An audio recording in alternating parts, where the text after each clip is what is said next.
ఆకాశవాణిలో నాగసూరి బాణి signature tune సంకేత సరాల్ 14వ భాగం 25/4/20 రండి చూసొద్దాం తారామండలం. నదిని చూడాలంటే నదిని దగ్గరకు వెళ్ళాలి, సముద్రం చూడాలంటే దాని దగ్గర వెళ్ళాలి. అయితే ఆకాశం చూడాలంటే ఆకాశం దగ్గరకు వెళ్ళక్కర్లా. మనం ఎక్కడి నుంచైనా ఆకాశం చూడద్దు. అయితే ఆకాశం కనపడేలా మన స్థలం వెతుక్కు చూడాలి. పగలు కనబడే అవకాశం లేదు, రాత్రి కనబడే ఆకాశం వేరు కూడా. రాత్రులు కూడా పున్నమి రోజు ఆకాశం వేరు, అమావాస్య నాడు ఆకాశం. మరిన్ని తొక్కలు కనపడాలంటే అమావాస్య ఒక్కటే చాలు. మనం చూసే ప్రదేశంలో చుట్టుపక్కల కాంతి యాంబియంట్ లైట్ తక్కువగా ఉంది. పెద్ద పట్టణాలు నగరాలు బయట కాంతి విపరీతంగా ఉంది. కనుక ఆకాశం చుక్కలు చూడాలంటే జనావాసాలకు దూరంగా వెళ్ళాలి. ఆకాశ దర్శనం చెయ్యాలంటే ఇది తప్పదు. 1995లో కొంతకాలం నేను న్యూఢిల్లీ నుంచి సైన్స్ కార్యక్రమాలు ఆకాశవాణి అన్ని కేంద్రాలకు రూపొందించి దేశవ్యాప్తంగా ఆకాశవాణి మిత్రుల నుంచి సైన్స్ అంశాలు ఆహ్వానించి వాటి ఆధారంగా ఆ కార్యక్రమం తయారు. సైన్స్ బ్రాడ్కాస్ట్ మీద ఆసక్తి ఉంది కనుక అవకాశం దొరికినప్పుడు సంబంధిత విషయాలు తారసపడిన అధ్యయన దృష్టితో పరిశీలించేవాడు. అలా తెలిసిన విషయం ఏమిటంటే రేడియో ద్వారా ఆకాశ దర్శనం గురించి అవగాహన కల్పించే కార్యక్రమం అప్పటికే చాలా భాషల్లో ప్రసారం అయ్యాయని. మరాఠీ, తమిళం, కన్నడం వంటి పొరుగు భాషలలో ఆ ప్రయత్నం బాగా జరిగింది. అయితే ఏ కారణం చేతనో తెలుగులో జరగలేదని అర్థం. విశ్వాన్ని అర్థం చేసుకోవటంలో స్కై వాచ్ చాలా ప్రధానమైనది. తెలుగులో ఈ రకమైన కృషి జరగకపోవటం కొంచెం బాధ. సరే, అలాంటి ప్రయత్నం కొందరి మిత్రుల ద్వారా 2016 మార్చి 6న జరిగిన విషయం ఇదివరకే చెప్పా. మరి ఆకాశవాణిలో ఎప్పుడు చేశాను? నేను ఉద్యోగరీత్యా తెలుగు ప్రాంతాలలో అనంతపురం, విజయవాడ, విశాఖ, హైదరాబాద్, కడప, మద్రాసులలో పనిచేసి ఎక్కడా సాధ్యం కాంది తిరుపతిలో 2017లో 30 ఏళ్ల తరువాత వీలై. దీనికి ప్రధాన కారణం ఒకటి తిరుపతిలో రీజనల్ సైన్స్ సెంటర్ ఉండటం, రెండవది ఆసక్తి ఉన్న ఈ కార్యక్రమానికి కీలక వ్యక్తిగా రూపొందించే అవకాశం కలదు. నెలకోసారి చొప్పున కొన్ని నెలలు ఈ కార్యక్రమాన్ని రికార్డు చేసి ప్రసారం చేసి మొదట కార్యక్రమం నిర్వహించగానే ది హిందూ వంటి దినపత్రికలు చాలా ప్రధాన వార్తాంశంగా ప్రచురించి దేశవ్యాప్తంగా మిత్రులు ఎంతోమంది ఈ సమాచారం తెలుసుకున్నారు. అలాగే దీనికి నా ఫేస్బుక్ అకౌంట్ కూడా దోహదం. దీని పరాకాష్ట ఏమిటంటే ఆకాశవాణి CEO అభినందిస్తూ ట్విట్టర్లో సందేశం పెట్టడం. ఈ విషయం కూడా మద్రాసు మిత్రుల ద్వారానే నాకు తెలిసింది. తెలుగు ప్రాంతాల్లో ఉండే రీజనల్ సైన్స్ సెంటర్ తిరుపతిలో 1993లో మొదలై అప్పటి భారత రాష్ట్రపతి శంకర్ దయాళ్ శర్మ ప్రారంభించిన గుడి. అంత క్రితం వారు ఆంధ్రప్రదేశ్ రాష్ట్ర గవర్నర్గా ఉన్న తిరుపతి పట్ల ప్రత్యేక ప్రేమను చూపటం మనకు తెలుసు. 5 నిమిషాలకు ఒకసారి లేదా నెలకు 3 సార్లు తిరుపతి దర్శనం చేసేవారు. తొలుత ఇప్పుడు ఆర్టీసీ బస్టాండ్ ఉన్న చోటకు దగ్గరలోనే ఆలోచించి చివరకు కొంచెం దూరంగా అలిపిరి దగ్గరగా మార్చుతూ నిర్ణయం తీసుకున్నారు. ఇప్పుడు అలిపిరి జూ పార్క్ రోడ్డు మీద వేద విశ్వవిద్యాలయానికి దగ్గరగా ఉంది. బెంగళూరు వెళ్ళే అంటే తిరుపతి వెళ్లకుండా బస్సులు ఇదే మార్గంలో వెళతాయి. ఇద్దరు వ్యక్తులు కలవటం వేరు, 2 సంస్థలు కలిసి పనిచేయటం వేరు. Science museum science and technology శాఖలో ఉంటుందని కానీ కాదు. మినిస్ట్రీ ఆఫ్ కల్చర్ అజమాయిషీలో ఉంది. Visvesvaraya industrial and technical museum Bengaluru వారి పర్యవేక్షణలో పనిచేస్తోంది. Tirupati regional science centre Tirupati వెళ్ళినప్పుడల్లా ఏమాత్రం వీలున్నా సైన్స్ సెంటర్కి వెళ్ళటం ఇష్టం. అక్కడ సైన్స్ యాక్టివిటీస్ ఉంటాయి. మనం హై స్కూల్ కూడా చదువుతున్న సైన్స్ సూత్రాలు అక్కడ ఆసక్తిగా ఆడుకుంటూ పరీక్ష చేయవచ్చు. ఆ పని చేస్తున్నట్టు కూడా అనిపించదు. అలా ఉంటుంది అక్కడ కాలక్షేపం.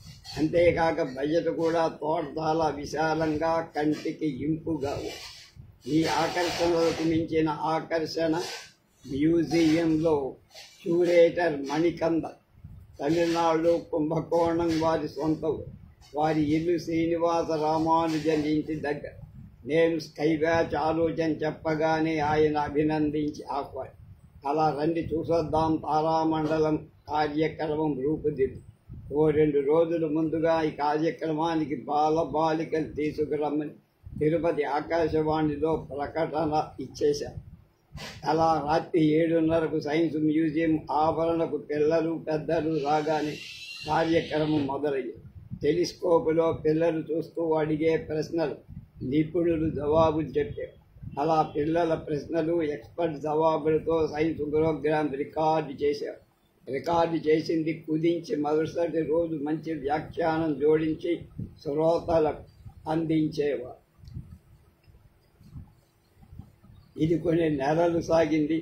గొప్పగా చేశామని కానీ మంచి ఆలోచనతో తెలుగు ఆకాశవాణి కేంద్రాలను మొదటగా శ్రీకారం చుట్టిన కార్యం. ఏప్రిల్ 10 మణికందన్ బర్త్డే కూడా. ఫేస్బుక్ గ్రీటింగ్స్ కూడా చెప్పారు. అయితే ఒకరోజు ఆలస్యంగా తెలిసింది ఏమిటంటే 59 సంవత్సరాల మణికంద 2021 ఏప్రిల్ 9న కోవిడ్తో కన్నుమూశారు. ఈ వార్త తెలియడంతో ఒకటే విషాదం, బాధ. ఇటీవల తెలిసిన మరో విషయం ఏమిటంటే ఆకాశవాణి ప్రారంభించి కొంతకాలం నిర్వహించింది. తర్వాత రీజనల్ సైన్స్ సెంటర్లోనే తరచుగా నిర్వహిస్తోందని అర్థమైంది. ప్రయత్నాన్ని కొనసాగిస్తున్నందుకు సైన్స్ సెంటర్ని అభినందించారు. జిజ్ఞాస, అడగండి తెలుసుకోండి. జిజ్ఞాస అనే మాటకు వివరణ ఇస్తున్నానని భావిస్తారా? అనిపించినా తప్పేం లేదు. కానీ అవి 2 కార్యక్రమాల పేర్లు. అయితే వాటి మధ్య చాలా అంతరము. మొదటి సంస్కృతం కాగా రెండోది సులువైన కమ్యూనికేటివ్ తెలుగు. అంతేకాదు ఈ 2 ఆకాశవాణి కార్యక్రమాల ప్రణాళిక మధ్య 23 ఏళ్ల ఎడమ ఉంది. ఇంకా 5 నగరాలు, 6 ట్రాన్స్ఫర్లు కూడా. అనంతపురంలో 1955లో ప్రారంభించాలనుకొని ప్రణాళిక సిద్ధం చేశాక ఆగిపోయింది జిజ్ఞాస కాగా 2018 సంక్రాంతిలో తిరుపతిలో మొదలుపెట్టి సరిగా పండగ అర్ధాంతరంగా ముగిసిపోయిన ప్రయత్నం రెండవది. సరే, ఇప్పుడు మీరు టీవీలో ఏదో ఛానల్ చూస్తారు. బోరు కొట్టి కావాల్సింది చూసే అవకాశం ఇచ్చే యూట్యూబ్కు మీరు పెడతారంటే తొలుత బొమ్మ ఆగిపోతుంది. కాసేపు అయ్యాక యూట్యూబ్ మొదలవుతుంది. అయితే దృశ్యం తొలుత ఆగిపోయినా కొన్ని సెకండ్ల పాటు ఆడియో ఆపేసిన ఛానల్ని మనకు వినపడు. ఎందుకు? అలాంటివి మన నిత్యం చాలా చూస్తాం. నల్లరేగడి నేలల రంగు అలా ఎందుకుంటుంది వంటివి మొదలు నక్షత్రాలు ఎంతకాలం ప్రకాశిస్తాయి వరకు అనేక సందేహాలు ఉంటాయి. అయితే ఆలోచించడం మామూలుగా పడదు కనుక మనం ప్రశ్నలు వేసుకో, సమాధానాలు పట్టుకో. పోనీ నైరుతి ఋతుపవనాలు కేరళ రాష్ట్రంలోనే ఎందుకు వస్తాయి? వెరైటీగా మరో దిక్కు నుంచి ఎందుకు రావు? ఇలాంటి ప్రశ్నలు ఎన్నో వస్తూ ఉండాలి న్యాయంగా. ఉత్తరాల ద్వారా అలాంటి సందేహాలు ఆహ్వానించి వాటిని physics, chemistry, astronomy, botany, space, medicine, agriculture ఇలా విభజించి సంబంధించిన ఎక్స్పర్ట్లకు వారితో సమాధానాలు సిద్ధం చేయించి ఆ ప్రశ్నలు సమాధానాలు వారం వారం ఇవ్వాలని జిజ్ఞాస ప్రణాళిక. దీనికి ముందు 10-15 మంది వివిధ సైన్స్ సబ్జెక్టులకు సంబంధించిన రేడియో మాధ్యమం తెలిసిన నిపుణులను సంప్రదించి వాళ్ళని మానసికంగా సిద్ధం చేయాలి. అది 1995 అనంతపురం ఆకాశవాణిలో ఆలోచన చేసిన ప్రణాళిక. అరవేటి శ్రీనివాసులు ఓపికగా విని నచ్చిందని కానీ ప్రారంభించడానికి బదులు వాయిదా వేసి కారణం చెప్పకు. అంతలో ఢిల్లీ నుంచి national science magazine radio scope కోసం డెప్యూటేషన్ మీద నన్ను మా డైరెక్టర్ వారు తీసుకెళ్ళారు. నాకు ఫిజిక్స్ ఎంఫిల్ ఉందని అక్కడ కొన్ని నెలలు చేశానో లేదో మా నాన్న హిందూపురంలో కన్నుమూయటం, దాంతో డెప్యూటేషన్ రద్దు చేయించుకొని ఢిల్లీ నుంచి రావడం, నాన్నకు సంబంధించిన పనులు ముగించుకొని అనంతపురం ఆకాశవాణి ఆఫీసుకు వస్తే అక్కడ అండమాన్ బదిలీ కాగి భలే టైమింగ్. అలా ఈ సైన్స్ సమాధానాల కార్యక్రమం జిజ్ఞాస్ 20వ శతాబ్దం చివరి దశలోనే రూపుదిద్దుకొని నిజానికి అలాంటి ప్రయత్నంలో శ్రమ ఎక్కువ, లభించే కార్యక్రమం నిజమితం, కానీ అది పర్మనెంట్గా దాచుకునేంత విలువైంది. అయితే ఎప్పటికప్పుడు క్షణభంగురమైన దానికోసమే అంతరిత. అందుకే మళ్ళీ అలాంటి అవకాశం రావాలంటే అంత తేలికగా. ఇంకోవైపు ఆకాశవాణి సిబ్బంది నియామకాలు ఆగిపోయి చేసేవారి నెత్తినే పదింతలు పని బరువు పడే విధానం 21వ శతాబ్దపు ఆకాశవాణిలో ఘనంగా పెరిగింది.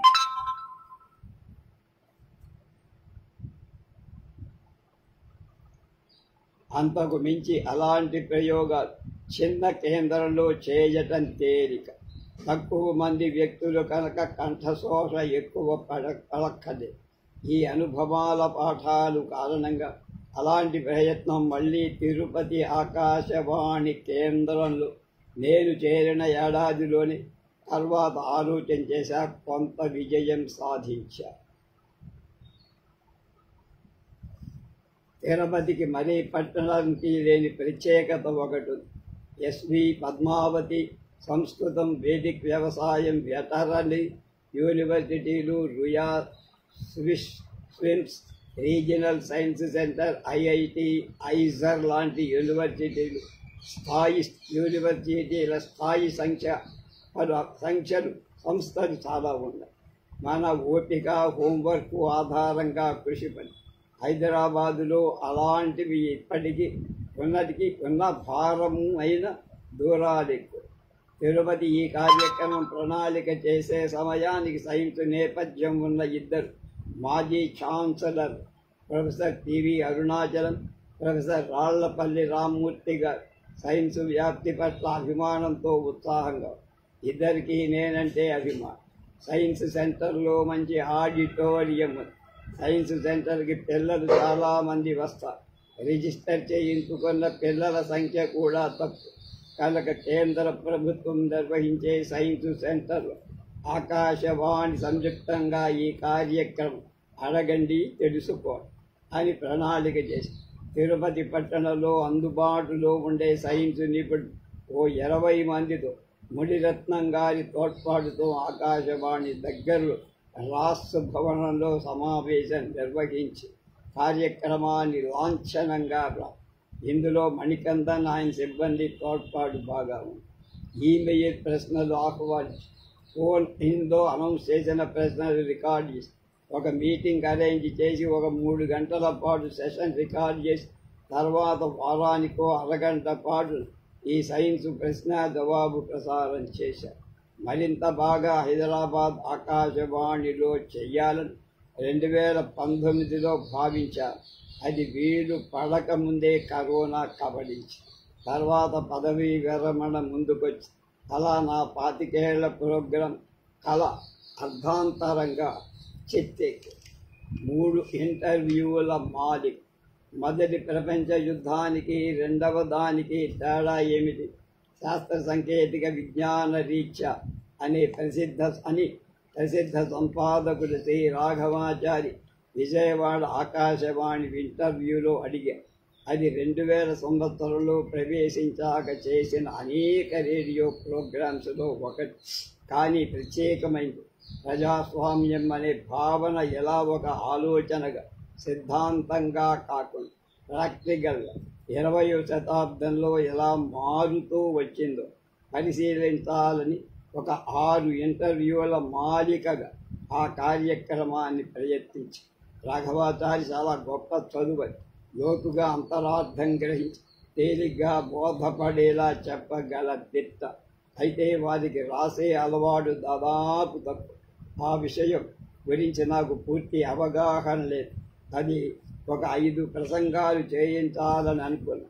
వారు చేస్తామని అంటున్నారు, చేయడానికి 6 నెలల కాలంలో ఎన్నోసార్లు ప్రయత్నించి ఇంటర్వ్యూలు మార్చాలని ప్రతిపాదించారు.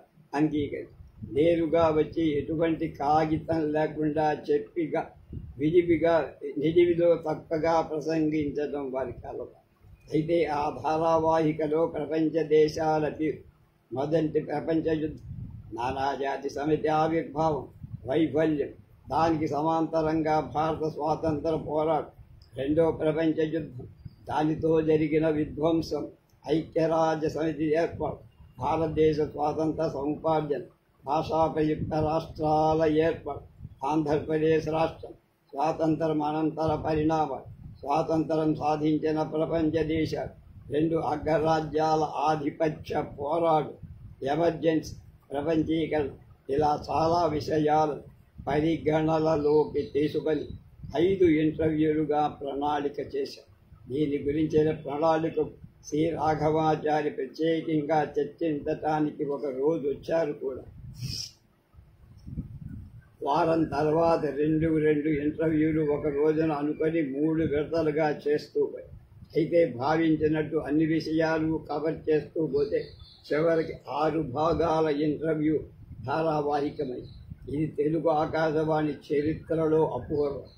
ఎందుకంటే ఇది అంత సమగ్రంగా సాగి 2002లో అనంతపురం బదిలీ అయినప్పుడు పరకాల పట్టాభిరామారావు గారు ఏర్పాటు చేసిన వీడ్కోలు సభలో రాఘవాచారి ఒక మాట అన్నారు.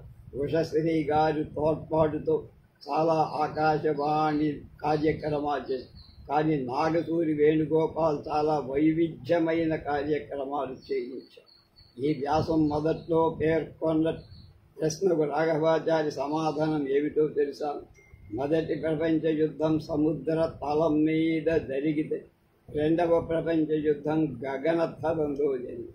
శాస్త్ర సాంకేతిక అభివృద్ధి ఈ తేడాలకు 1991 నుండి 2020 మధ్య 3 దశాబ్దాల కాలం ఎన్నో రేడియో ఇంటర్వ్యూలు చేసి.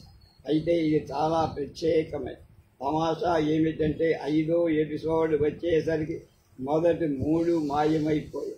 పొరపాటుగా ఎవరో ఎరేజ్ తీసేయటం. 1945లో అనంతపురం తైల సాంకేతిక పరిశోధనా సంస్థ OTRI మొదలై దేశం మొత్తం మీద అనంతపురం ప్రాంతంలో నూనె గింజలు ఎక్కువగా పడుతాయని ఆ సంస్థను స్వాతంత్రం రాకముందే అక్కడ ప్రారంభించి అందులో సర్దేశాయి తిరుమలరావు చాలా గొప్ప పరిశోధన చేశారు. పత్తి, మిరప, బొప్పాయి, టమాటా, దోస, పొద్దుతిరుగుడు మొదలైన గింజల నుంచి నూనెలు తీసే పరిశోధన సంబంధించి చేశారు. అంతేకాక మామిడి టెంకలు, పట్టుగుడ్లు, కాఫీ పొడి వ్యర్థం, పడవేసే టీ పొడి మిగులు, ఇలాంటి వాటి మీద కూడా పరిశోధన చేసి విదేశీ మారకాన్ని మన దేశానికి సంపాదించే పూర్తి దేశవాళీ బోధన తిరుమలరావు కాలంలో ఒక దశలో ఈ సంస్థ CSIR స్వీకరించి ప్రతిష్టాత్మకంగా మలచాలని అవగాహన లేని NTR ప్రభుత్వం దీన్ని తిరస్కరించి పొరపాటు చేసింది. సర్దేశాయి తిరుమలరావు తర్వాత OTRలో పేరు ఉన్న శాస్త్రవేత్త G. అజీముద్దీన్ ద హిందూలో వీరి ఆలోచనాత్మక ఉత్తరాలు ఎన్నో వచ్చాయి. 2003లో ఈ పరిశోధనా సంస్థ నేపథ్యం, చరిత్ర పరిశోధనలకు సంబంధించి G.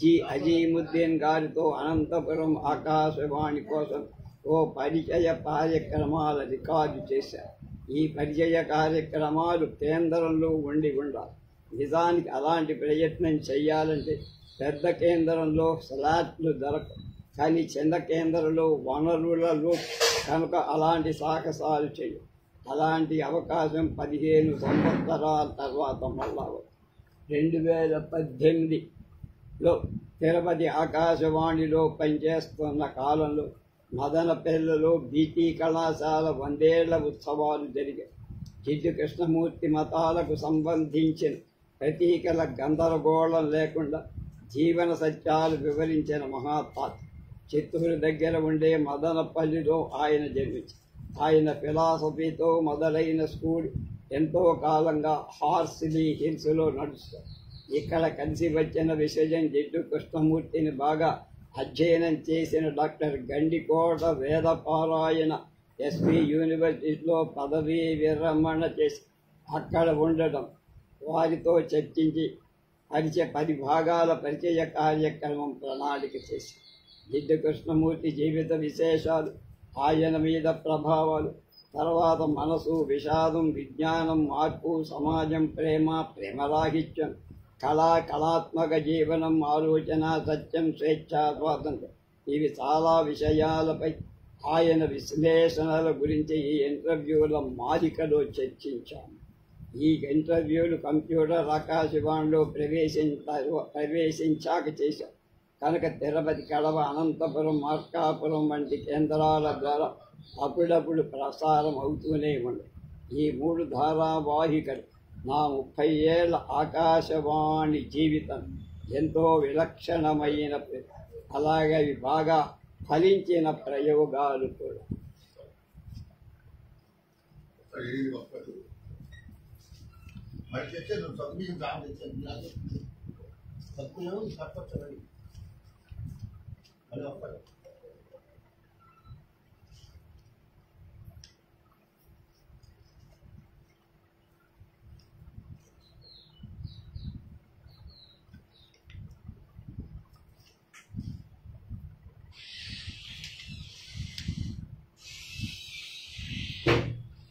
తెలుగు సర్వభాషా కవి సమ్మేళనం.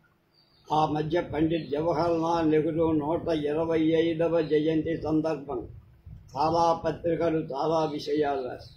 నాకు మాత్రం లించ్ అని ఆంగ్ల దినపత్రికలో ఒక బాక్స్ ఐటమ్ చాలా బాగా గుర్తుంది. మనకు స్వాతంత్రం వచ్చింది, అంతవరకు ప్రతిదానికి బ్రిటిష్ పాలనను నిందిస్తూ సాగటం కూడా ఉండేది. అయితే 1947 ఆగస్టు 15 తర్వాత అది చెల్లుబాటు కాదు. దానికి పరిష్కారంగా దార్శనికతతో చాలా కార్యక్రమాలు చేపట్టారు. హిందుస్థాన్ మిషన్ టూల్స్ HMT వంటి సంస్థకు ప్రారంభానికి కారణం ప్రజలకు సమయం తెలుసుకోవాల్సిన అవసరం చాలా ఉందని నెహ్రూ గుర్తించి, అందువల్ల దేశవాళీయంగా గడియారాల తయారీకి HMT సంస్థ మొదలైందని అందులో వివరించారు.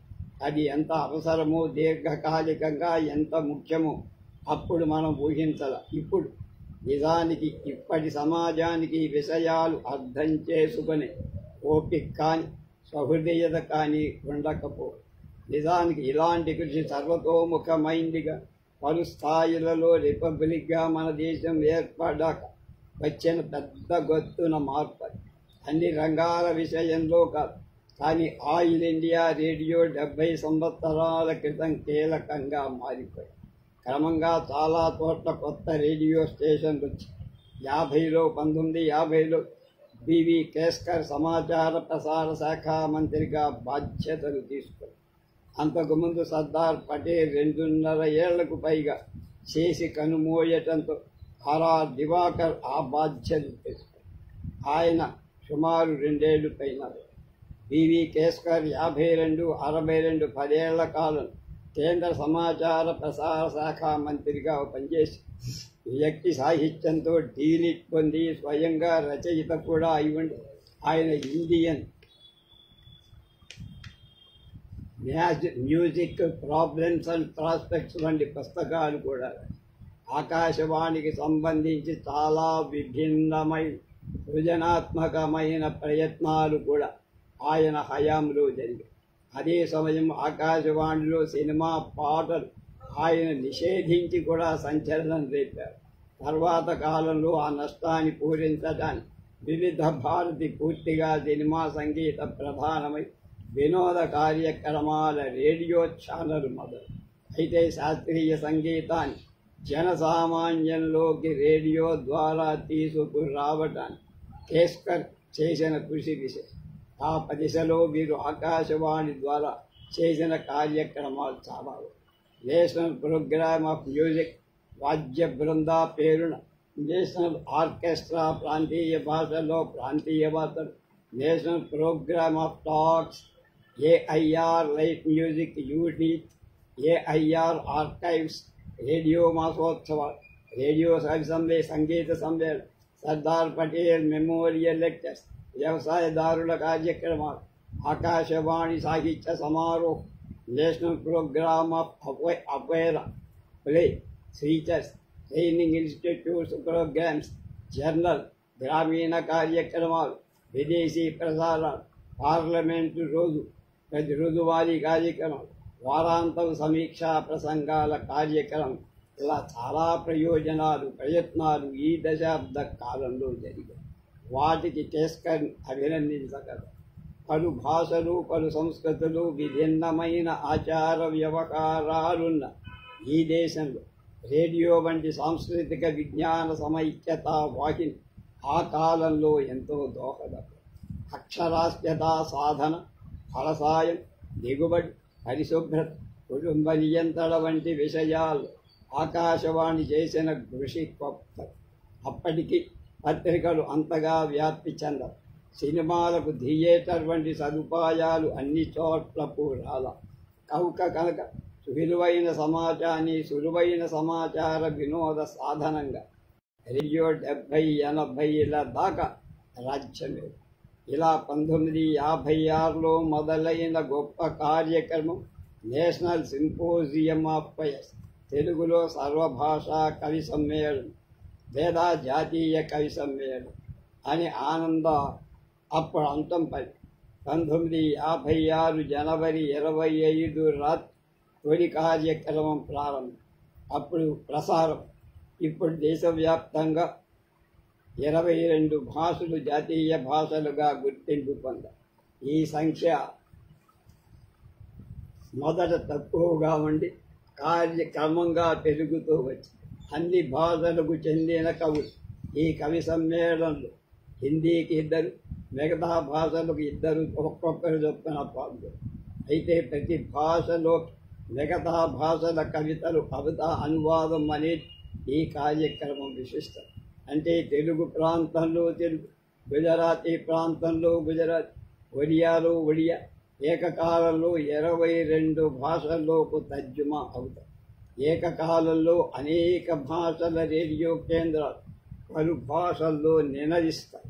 కనుక తెలుగు, మలయాళం, కన్నడ మిత్రుల సంధాని, డోగ్రి, అస్సాం వంటి భాషలు ఎలా వినగలరు, అది ఫలానా భాష అని ఎలా గుర్తించాలి?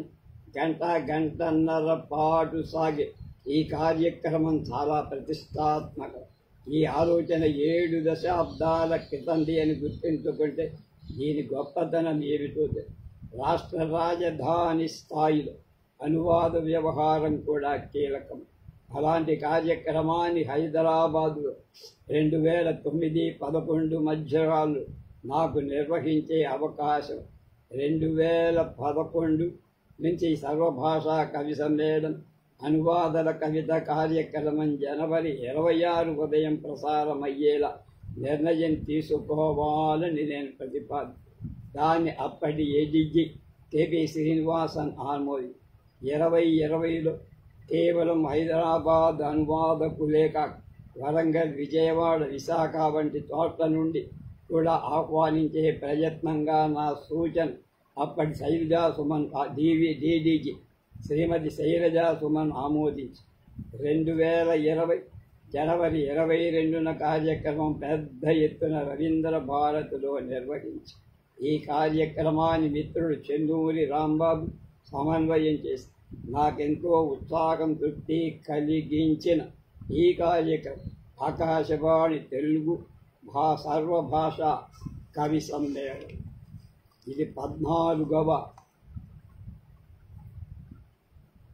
కార్యక్రమం. రేపు 15 చివరి కార్యక్రమంతో నాగసూని ఇంటికి పంపిస్తాం.